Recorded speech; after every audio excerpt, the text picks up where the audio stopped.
Γεια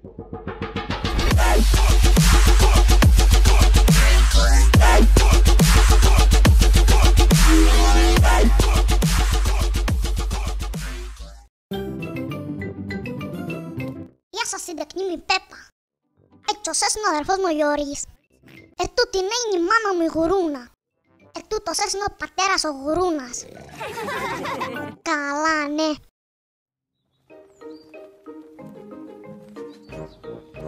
Στο μπακάλικο. Οι 4 χείροι πάνε στο μπακάλικο. Της Πέπας αρέσει να ψωνίζει. Του Γιώργη τ' αρέσει να κάθεται στο καρότσι. Και της Πέπας τ' αρέσει. Μπαμπά μου, κάτσω κι εγώ στο καρότσι. Χαχα, εσύ μπρε χείρε θα χωρέσεις κιά. Εσύ θα κρατάς εκείνο το χαρτί ωραία. Άκου δάιντα, πάρω με.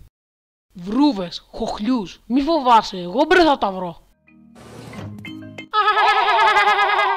Ελάτε μπρε μαζί μου. Πέπα, φέρε τις βρούβες. Νάτσι βρε, τσιθωρώ, μη φωνιάζεις.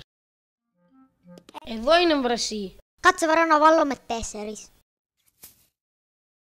1, 2, 3 και 4. Βάλ' βρε στο καρότσι. Έφερα τσιβρούβες. Μπράβο Πέπα. Κάτσε να τις σβήσω, μην μπερδευτούμε. Τι τα γράφει μετά? Χοχλιούς. Οχλιούς. Ναι, εγώ θα τα φάω όλες, δεν αγγίξετε. Οχλιούς. Του Γιώργη και της Πέπας τους αρέσουν οι χοχλοί. Πέπα, πού είναι οι χοχλοί? Από εδώ είναι βρε μπαμπά. Χοχλιούς. Μπράβο Πέπα, βάλ' τα τώρα στο καρότσι. Ναι μπρασί, ναι. Οχλοί, οχλοί. Εγώ θα τις φάω όλους. Καλά, ναι.